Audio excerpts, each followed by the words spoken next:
Las calles guardan muchos secretos.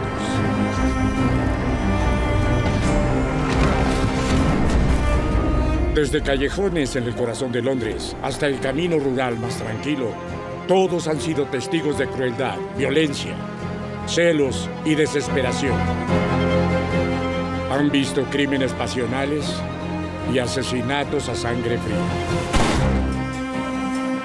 Han visto a asesinos escapar y asesinos llevados ante la justicia. En esta serie investigaremos los crímenes más notorios y los misterios intrigantes. Historias de hombres y mujeres que matan, de la policía que los persiguió y de las víctimas que se quedaron atrás, de los archivos de Scotland Yard y mucho más allá. Esta es la oscura historia de nuestras calles. Mapas de asesinatos, presentado por Nicholas Day.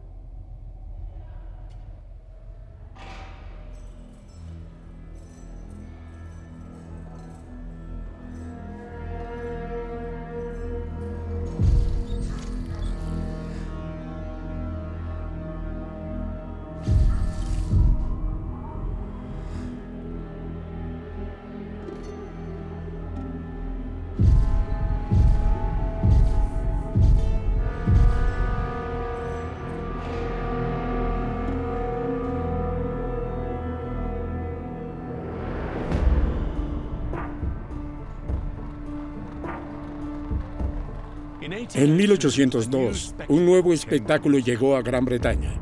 Una mujer francesa de 40 años llegó a Londres con una colección de esculturas de cera. Marie Tussaud era su nombre. Sus exhibiciones más populares desde el principio fueron modelos de los infames y los odiados, reales guillotinados, criminales ejecutados. Y cuando Madame Tussaud inauguró una exposición permanente en 1835, encontraron un nuevo hogar. La Cámara de los Horrores.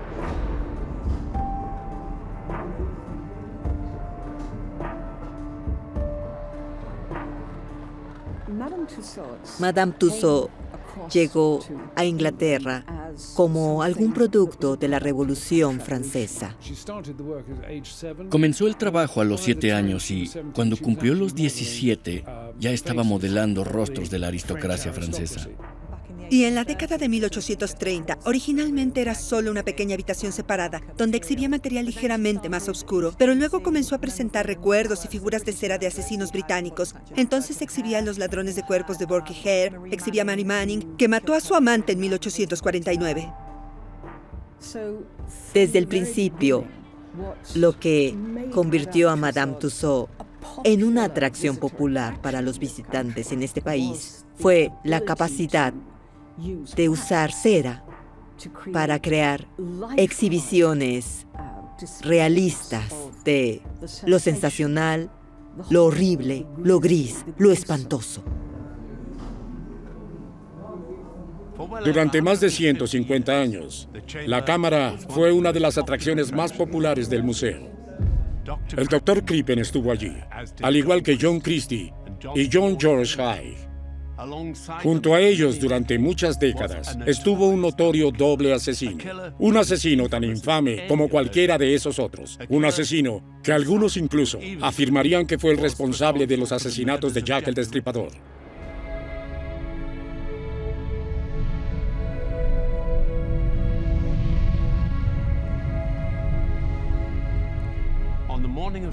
En la mañana del sábado 25 de octubre de 1890, Frank Hogg era un hombre muy preocupado. El portero de 31 años no había visto a su esposa Phoebe, ni a su hija Tiggy, de 18 meses, desde el día anterior, y nadie sabía dónde estaban. El papel ilustrado, Penny. Frank Samuel Hogg, esposo de la mujer asesinada. Frank había estado en el trabajo durante el día y a las 10 en punto se fue a casa y Phoebe no estaba allí. Entonces se quedó despierto hasta las 2 de la mañana del día siguiente esperándola para ver si regresaba a casa. Cuando ella no estaba ahí el sábado por la mañana, él simplemente asumió que había tomado el tren hasta Corlywood para ver cómo estaba su padre, que era bastante anciano y estaba muy enfermo. Me parece perfectamente creíble que Frank suponga que ella ha ido ahí. Señora Phoebe Hogg. A medida que pasaban las horas, sus temores comenzaron a crecer. Reunió a su hermana Clara y a su anciana madre. Preguntarían a los vecinos, mientras él se apresuraba a ir a Rickmansworth a visitar al padre de su esposa.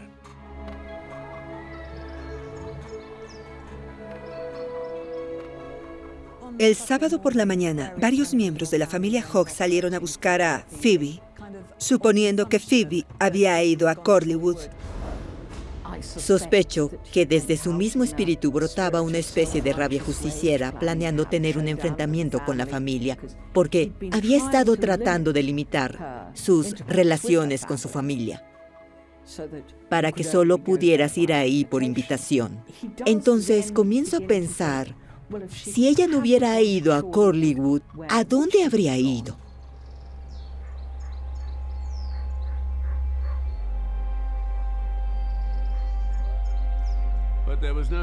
Pero no había señales de Phoebe o Tiggy en casa del suegro de Frank. Corrió de regreso a casa. Pero para entonces, la noticia estaba en todos los periódicos. Una mujer había sido encontrada muerta en Crossfield Road, a solo 1 milla de su casa. La hermana de Frank, Clara, y una vecina solidaria ya se dirigían a la morgue de Hampstead. Y eran poco después de las 11 de la mañana cuando llegaron ahí.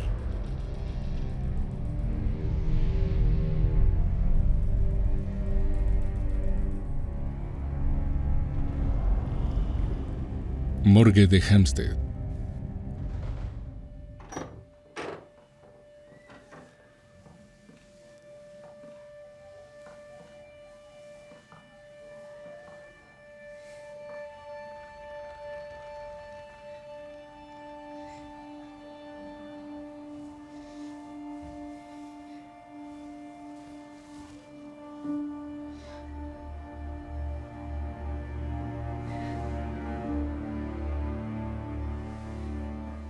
Al principio, Clara y la vecina no reconocieron a la mujer en la mesa. Pero el inspector Bannister, el detective principal, sabía lo diferentes que se veían las personas al morir, especialmente aquellos que habían sufrido. Instó a las mujeres a echar un segundo vistazo.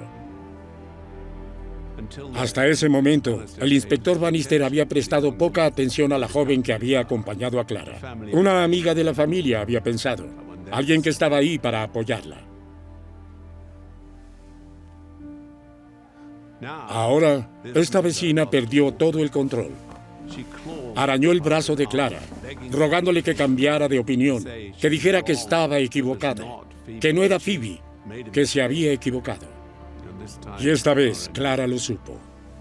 La mujer que yacía delante de ella era su cuñada, era Phoebe Hogg.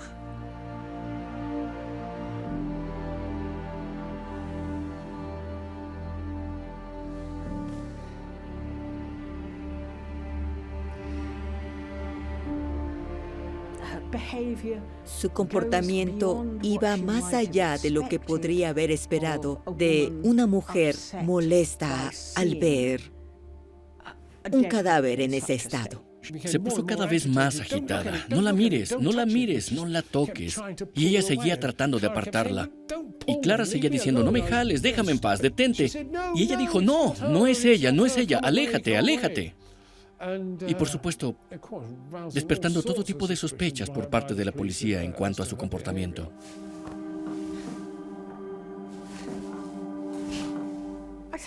Creo que hubiera sido creíble si ella hubiera dicho, no puedo quedarme aquí más tiempo, no puedo mirar. Pero la casi histeria que parece haber desplegado, no por el estado del cuerpo, sino por aléjate, aléjate.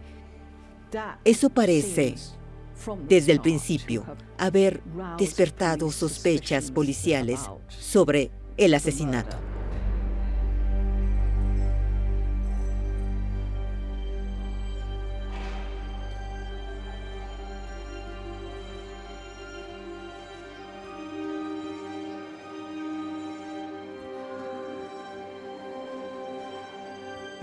La joven vecina era la señora Mary Percy. En solo unas pocas semanas, su nombre sería conocido en todo el país y su imagen de cera estaría en la cámara de los horrores de Madame Tussauds.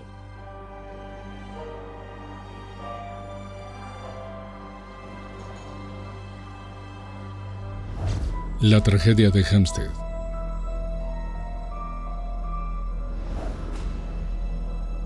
Antes de ser una asesina convicta, la señora Percy fue Mary Eleanor Wheeler. Nació en 1866. El hogar de su infancia fue feliz. Mary era una niña amable, aunque sensible. Pero también estaba plagada de una enfermedad no diagnosticada ni tratada.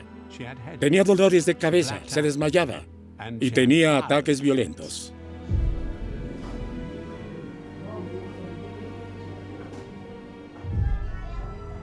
Bueno, hay una historia de cuando tenía 2 años. Se tiró de cabeza y sufrió bastante. Como resultado de esta caída, ella se quejaba regularmente de dolores de cabeza y algunos de los síntomas que presentaba son los de la epilepsia.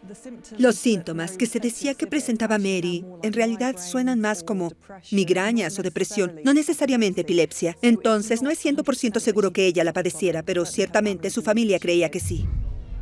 La epilepsia se consideraba una forma de estigma social. Si estuvieras en las clases de dinero, entonces la epilepsia se podría describir y tratarse como una desgracia. Si pertenecías a las clases trabajadoras, la epilepsia era estigmatizada como una forma de criminalidad. El trato implicó castigos crueles, camisas de fuerza, palizas, posiblemente terapia electroconvulsiva. Tener un miembro de la familia que fue etiquetado insano o loco era algo que afectaba la reputación, la respetabilidad de toda la familia, y era muy estigmatizado. Mary Eleanor Percy. Cuando Mary tenía 16 años, su padre murió en un accidente de trabajo. Su muerte destrozó a la familia. Al cabo de 1 año, Mary había intentado suicidarse. Luego se mudó de la casa familiar en el este de Londres y durante 5 años no se supo nada de ella. Su familia creía que estaba muerta. De hecho, todavía estaba en Londres. Vivía con un apuesto carpintero llamado John Percy y se hacía pasar por su esposa. Estuvieran casados o no, la relación era inestable. John Percy. Mary Eleanor Percy. Tenía 18 años, creemos. Eso parece haber sido cuando comenzó la relación.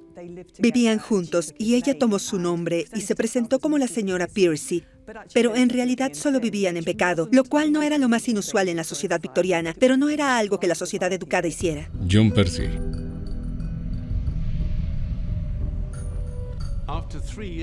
Después de 3 años, John Percy había tenido suficiente. Todavía se preocupaba por Mary. Él la consideraba amable y gentil, pero Mary también era mentirosa y fantasiosa. Y había comenzado a salir con otros hombres. Uno de ellos era un joven llamado Frank Hogg.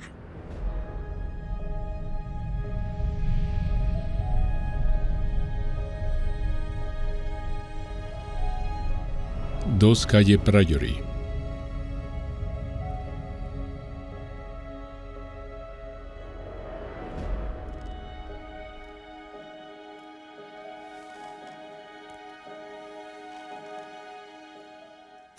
Frank Hogg era un mujeriego. Se consideraba una especie de asesino de damas. Era muy vanidoso y pensaba que cualquier mujer que lo viera automáticamente lo amaría. Creo que tenemos que aceptar que debe haber tenido cierto grado de encanto. Debe haber tenido una manera agradable. Es muy mundano. El comienzo de su aventura con Frank Hogg. El padre de Frank tenía una tienda de comestibles y cuando murió su madre, María, se hizo cargo. Frank trabajaba para ella como asistente y Mary era una de sus clientes. Entonces habría ido a la tienda de comestibles, charlado con Frank y una amistad y luego una relación comenzó de esa manera. Sospecho que lo más probable es que ella, por supuesto, tuviera la ventaja de poder invitar a los caballeros a regresar a su alojamiento en la calle Priory, porque vivía ahí sola. Frank tenía una llave de las habitaciones de Mary Percy. Él puede entrar cuando quiera. Y los vecinos de las habitaciones de arriba siempre lo conocieron como el señor Percy. Entonces hubo una aventura. El problema con el desarrollo de una aventura era su futura esposa, Phoebe.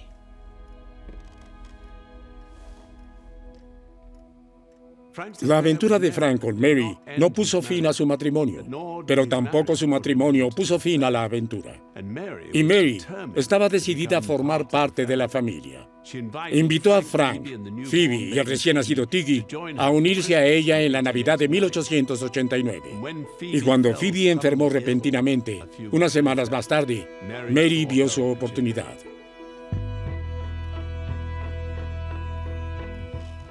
Cuando Phoebe no se recuperó de la debilidad posterior al embarazo, se enfermó en enero con probablemente los efectos del absceso uterino, que luego se descubre durante la autopsia. Los relatos varían sobre lo enferma que estuvo, cuánto tiempo estuvo enferma, pero ciertamente llamaron a Mary para que fuera a cuidarla. Es probable que haya ido a ayudar como amiga de la familia. En ese momento, la madre de Frank no gozaba de buena salud. Entonces, tenían a Phoebe enferma en un dormitorio y a Mary que prácticamente se ha mudado. Frank estaba en casa, así que de nuevo es una especie de enfermería bastante egocéntrica. Mary estaba ahí, principalmente porque Frank estaba ahí y era una oportunidad de verlo. La recuperación de Phoebe fue lenta. Demasiado lenta, pensaron algunos de su familia, que temían que los Hawks la estuvieran maltratando. Fue solo cuando Phoebe fue a quedarse con ellos que tuvo progresos. Pero ella era una mujer casada, no podía alejarse de su marido para siempre. Regresó a su difícil vida en la calle Príncipe de Gales. Phoebe no era una mujer feliz. Todavía débil por su enfermedad, encontró agotador cuidar a su bebé, especialmente con un grupo de suegros observándola todo el tiempo. Le rogó a Frank que los dejara mudarse a un lugar nuevo, un lugar donde pudieran comenzar de nuevo, solo ellos tres. Él se negó. Cuando se casaron, se mudaron con la madre de Frank y su hermana Clara. Todo es un ambiente muy concurrido, y con el bebé también. Los roces entre las familias eran inevitables. Su hermana parece haber sabido todo el tiempo lo que estaba pasando. Supervisó la vida de Frank muy de cerca y también parece haber sido amiga de Mary. Así que eso habría causado una incomodidad. Sabemos que hubo peleas frecuentes. Y es muy probable que la familia Hogg se pusiera del lado de Frank en lugar de cualquier otra cosa. Como resultado, Frank les prohibió ver a Phoebe, los expulsó de su casa. Entonces, había una especie de cisma ahí que él no le permite ver a su familia. Y eso debe haber sido una fuente de estrés para ella y una fuente de tensión entre los dos.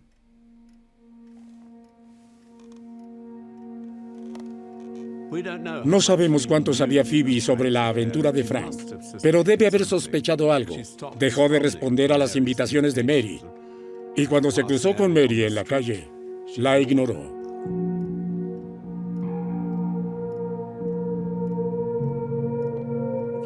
Si pensamos en los confines de estas familias, el hecho de que Mary fuera y viniera del apartamento, el hecho de que estaba ahí cuando Phoebe estaba enferma, pero no parecía estar ahí por Phoebe, sino por Frank. Phoebe no lo habría ignorado.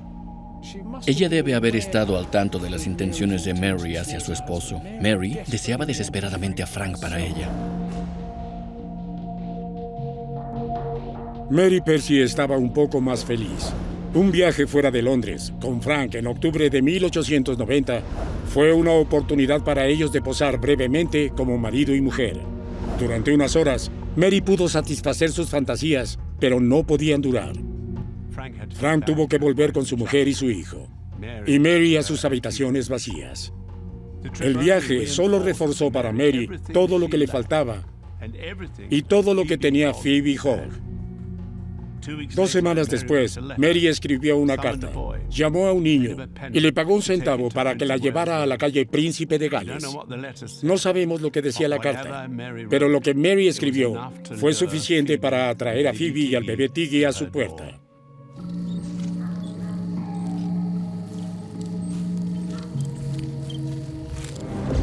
Impactante asesinato de una mujer en Hampstead. El asesinato de Hampstead, la identificación de la mujer fallecida. La investigación del asesinato avanzaba rápidamente. Habían pasado menos de 24 horas desde el descubrimiento del cuerpo de la mujer en Crossfield Road, pero el inspector Bannister de la Policía Metropolitana ya había identificado a la víctima y a un sospechoso.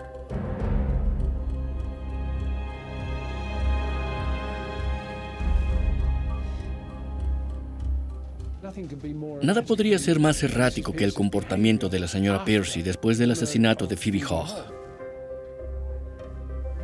En cierto modo, plantó las semillas de la duda de la policía sobre Mary, porque ella insistió mucho y trató de ser tan persuasiva con Clara sobre el cuerpo, sobre que no era el de Phoebe, intentando que se alejara del cuerpo, que Clara le preguntaba ¿por qué estás tan interesada en que se identifique como otra persona?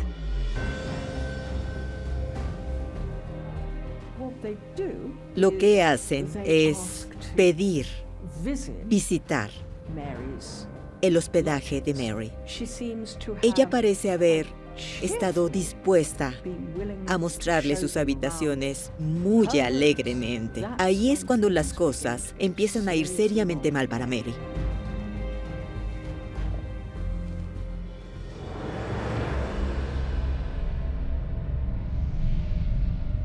En la sala y alcoba, todo parecía en orden.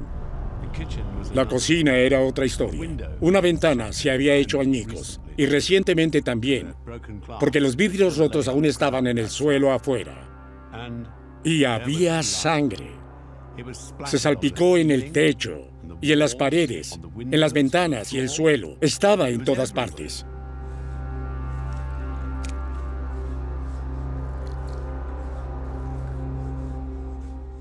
Esta no era la cocina de Mary. Esta era la cocina de todo el establecimiento.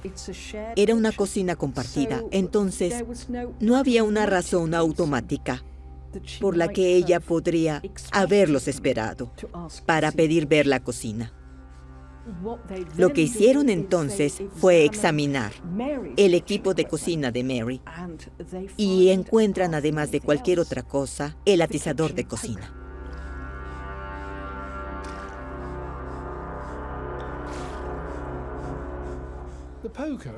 El atizador está cubierto de sangre y cabello enredado, y cuando se le pidió que lo explicara, dijo, maté ratones, y seguía repitiendo esto. El comportamiento de Mary se había vuelto claramente sospechoso. Entró a su sala y comenzó a tocar el piano y a cantar fragmentos de baladas populares de la época. Eso fue lo que empezó a convencer al inspector Bannister de que esto era, de hecho, la escena de un crimen.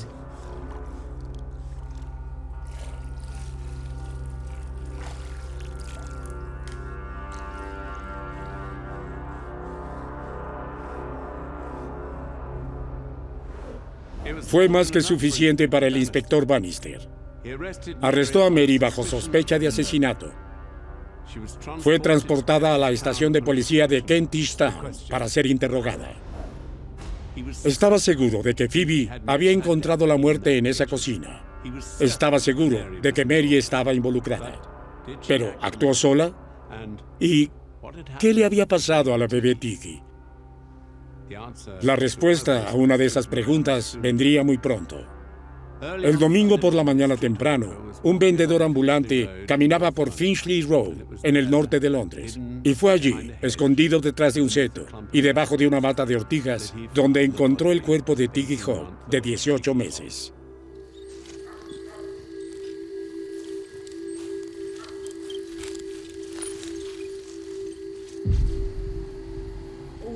Aunque estaba muerta, no había estado sujeta al mismo nivel de violencia que su madre.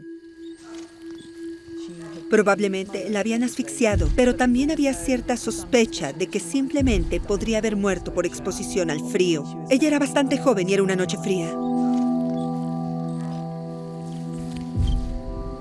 Si fue asfixiada en ese momento o no, no lo sabemos. Pero ciertamente no había marcas de violencia en el cuerpo cuando fue encontrado. Mientras se examinaban los cuerpos de la madre y la niña, la policía reunió el resto de las pruebas. Estaban seguros de que se había producido violencia en la casa de Mary, en la calle Priory. Allí se encontró sangre en docenas de prendas de vestir y muebles, y claramente se habían hecho intentos de limpiar algunos de ellos. La policía también estableció que la carriola encontrada tirada a 2 millas del cuerpo de Phoebe había pertenecido a la víctima. Sus experimentos demostraron que era lo suficientemente fuerte como para soportar el peso de un adulto.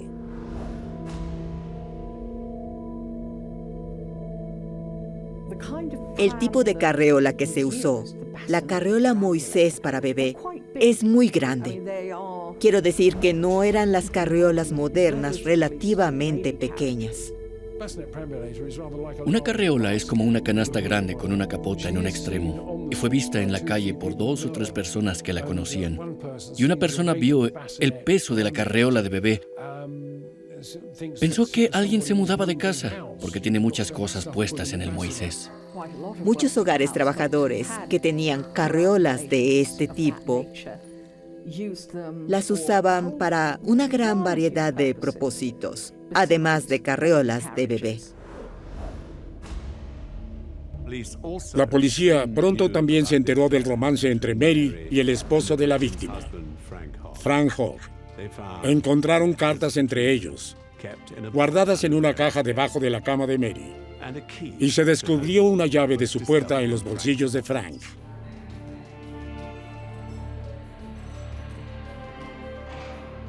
La evidencia contra Mary Percy fue totalmente abrumadora. El arma homicida, las habitaciones manchadas de sangre, todo esto apuntaba a su culpabilidad. No hay ninguna señal que sugiera que Phoebe Hogg podría haber sido asesinada en cualquier lugar que no sea la cocina de Mary Percy.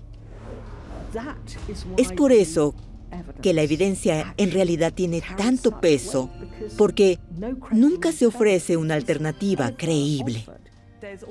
Hay todos estos fragmentos de evidencia que apuntan hacia Mary, pero lo más importante, a la sociedad victoriana, una vez que se descubrió que había tenido una aventura con un hombre casado, creo que la opinión pública estaba en contra de ella. Era culpable a los ojos de la gente.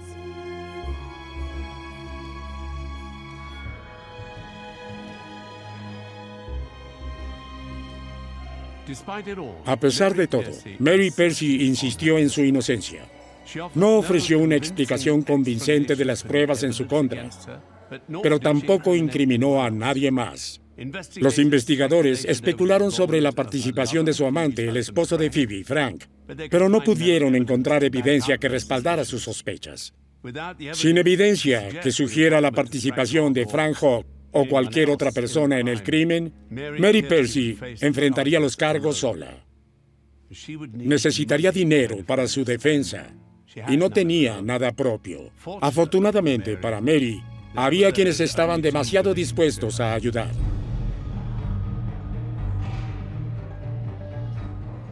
Lo que su madre tuvo que hacer fue vender los objetos de las 2 habitaciones alquiladas de su hija en Priory Road para obtener dinero para pagar la defensa. Ahora bien, en sí mismos, esos objetos no habrían recaudado una gran cantidad de dinero. Y luego aparece Madame Tussauds y regatea para comprar. Y regatea para comprar a precios inflados. Era bastante normal que Tussauds comprara exhibiciones relacionadas con casos de asesinatos famosos. Cuando podían, compraban ellos mismos la ropa del asesino. Esto sucedió hasta tiempos bastante modernos. Madame Tussauds, ante la oportunidad de comprar cosas al mayoreo, que en realidad son propiedad de Percy, ahora puede crear, como lo hace, un escenario lleno de artículos que puede anunciar como pertenecientes genuinamente a Mary Percy.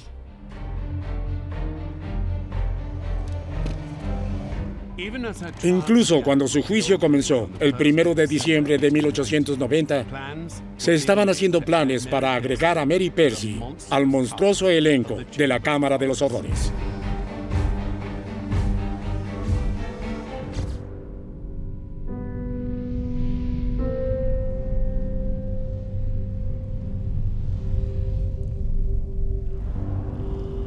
Old Bailey.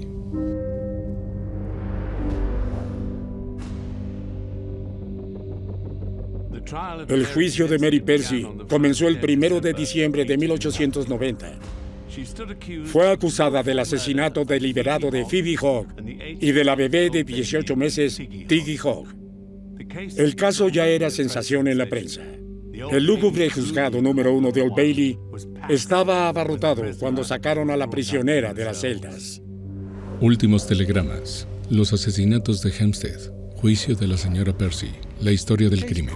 El caso llamó la atención del público debido a los supuestos vínculos con los asesinatos de Jack el Destripador. La sugerencia fue en ese momento, y ha sido desde entonces, que el brutal asesinato de Phoebe Hogg mostró similitudes con el asesinato de las víctimas de Jack el Destripador.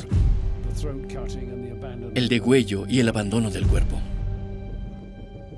Todo esto es una tontería, pero no hay pruebas que vinculen los dos casos. En ese momento, se temía que el asesino Jack el Destripador se hubiera mudado del este de Londres a Hampstead, a Abbey Road.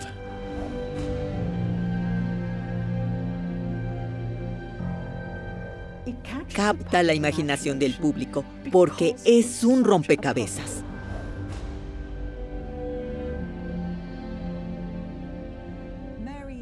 Mary no se ajustaba a la imagen que los victorianos pensaban que debía tener un asesino. Tienes esa contradicción entre los crímenes de los que ha sido acusada y el hecho de que es una gran lectora de novelas románticas. Ella tiene un verdadero sentido del romance. Ella escribió muchas cartas de amor a Frank que fueron leídas en la corte.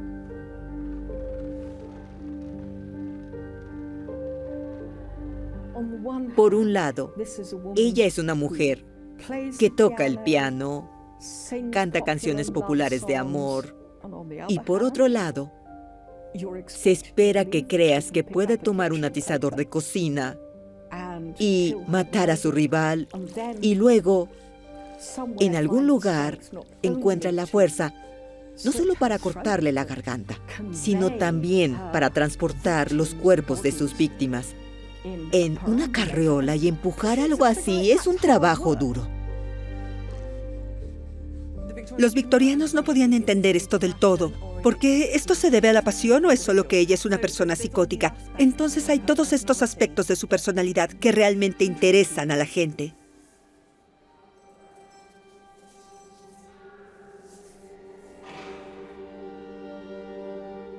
Mary se declaró inocente, pero había dejado poco para trabajar en su defensa. En todas las semanas, desde su arresto, a lo largo de la investigación y el proceso de internamiento, se había negado a explicar lo que realmente había sucedido y había rechazado el consejo de buscar el cargo menor de homicidio involuntario.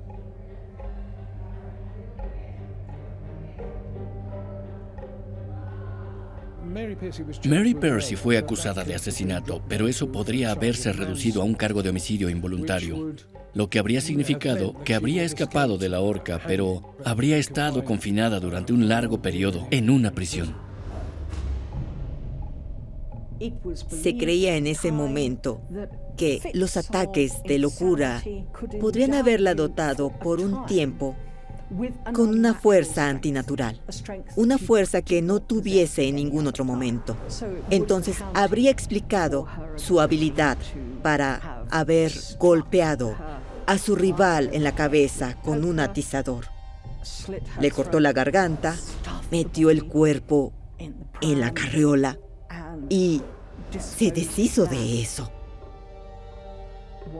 Lo que habrá significado es que no hubo intención, porque no hubo una sana intención. Su abogado defensor estaba preguntando si hay algo que sepa que podamos usar para evitar la ejecución. De ser así, dígalo, pero no había nada, según ella.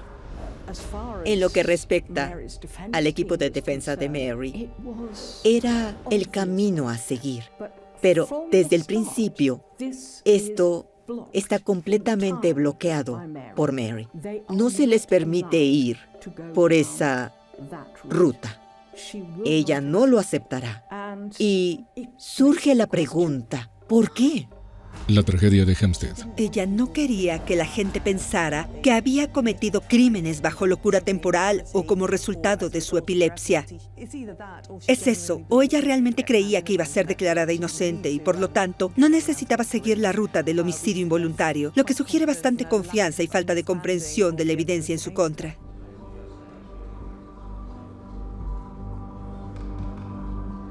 El joven abogado de Mary, Arthur Houghton, hizo todo lo posible, pero no llamó a ningún testigo y no pudo ofrecer una explicación alternativa de los crímenes. Todo lo que pudo hacer fue recordar a los miembros del jurado que la evidencia aparentemente abrumadora era circunstancial y que con la pena de muerte pendiendo sobre Mary, la más mínima duda en sus mentes debería pesar más. ¿Era esta joven tan amable y gentil, según todos los que la conocían, capaz de tal violencia? ¿Qué motivo tenía ella para los asesinatos y qué podía ganar? Fue una estrategia pobre y que fracasó. El tercer día del juicio, el jurado emitió un veredicto de culpabilidad. Mary Percy fue sentenciada a muerte. No creo que hubiera ninguna duda de que se hubiera llegado a un veredicto de culpabilidad. La prensa estaba avivando la historia. Es interesante que el jurado tarde casi una hora en llegar a su veredicto. Ahora, los casos en ese momento, que estaban claramente abiertos y cerrados, los jurados podían entrar y salir de sus deliberaciones en 10 minutos. Pero en este caso fueron 52 minutos. Creo que había algunas dudas sobre su culpabilidad simplemente porque el público y el tribunal no podían entender que Frank no estaba involucrado. Creo que siempre ha habido una tendencia a pensar que si las mujeres han cometido un delito, un hombre debe haberlas provocado o un hombre debe haber asumido el papel principal. Apenas una semana después de que el juez se pusiera su gorra negra, se abrió una nueva atracción en Madame Tussauds.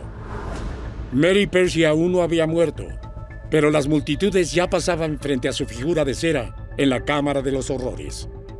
Estaba de pie en una réplica exacta de su cocina, salpicada de sangre, con su propia mesa a su lado, su propia chimenea, su propia ropa y la carriola de Phoebe Hogg esperando cerca.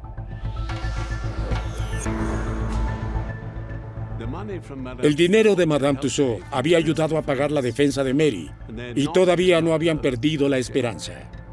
A medida que transcurrían los días hasta su ejecución, los abogados recopilaban nuevas pruebas sobre la salud mental de Mary, sobre su largo historial de ataques y comportamiento errático. Tenían la intención de solicitar al Ministerio del Interior un indulto. Los asesinatos, insistieron, se cometieron en un momento de locura temporal.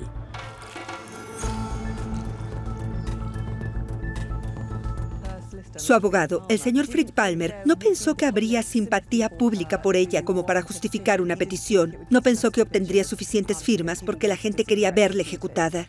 Sin embargo, hizo un par de esfuerzos para que se elevara una petición. Creo que era una mujer inteligente. Ciertamente leyó los periódicos. Ella sabía que la violencia involucrada significaba que un indulto era poco probable, a menos que fuera declarada loca, al menos temporalmente, y que ella misma había rechazado, había bloqueado esa defensa, y es poco probable que tenga mucha credibilidad posteriormente. Examinó si ella había cometido los crímenes mientras sufría un ataque epiléptico y no recordaba nada después. También investigó si realmente se trataba de un asesinato premeditado o si en realidad acababa de despertarse con esta pasión temporal. Y una de las cosas más extrañas que se mencionaron fue si realmente había matado a Tiggy o si ella había mostrado cariño por él. El niño habría muerto accidentalmente en el frío. Entonces se hicieron intentos y hubo una presentación al ministro del Interior, pero fracasó.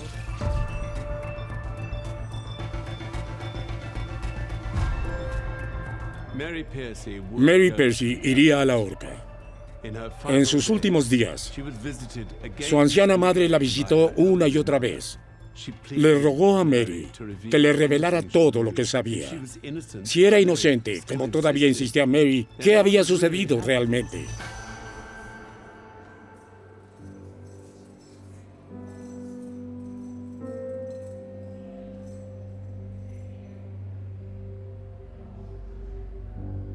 Creo que realmente no sabía lo que había sucedido la noche en que mató a Phoebe Hogg.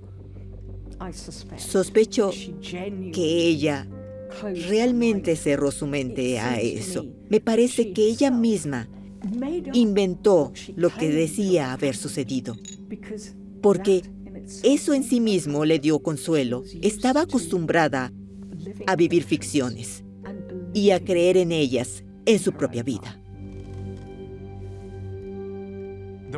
La única persona que Mary quería ver era Frank Hogg. Finalmente, se concertó una visita para la tarde del 22 de diciembre, pocas horas antes de su ejecución. Frank nunca apareció.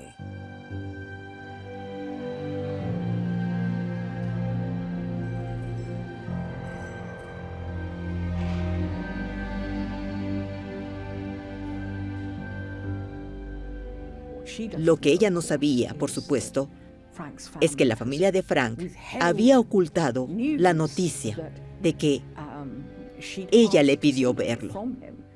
Para la familia Hogg, todo debe haber sido una completa pesadilla. El papel ilustrado, Penny. La prensa destroza absolutamente su reputación y, por implicación, la de su familia. Y cuando finalmente se dio cuenta de que él nunca vendría a verla, ella simplemente se derrumbó y se echó a llorar.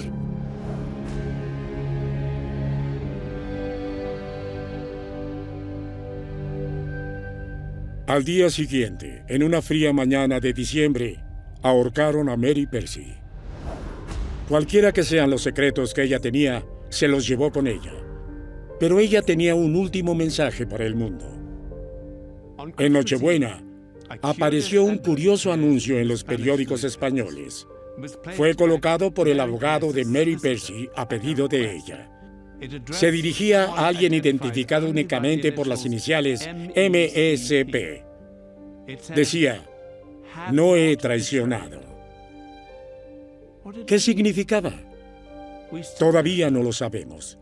¿Era MSP un amante desconocido? ¿Un cómplice identificado? ¿O era el anuncio de una última fantasía de una mente enferma? Mientras la multitud contemplaba su obra de cera en la Cámara de los Horrores, Mary Percy le devolvió la mirada. En la muerte de cera, como en la vida, no ofreció respuestas.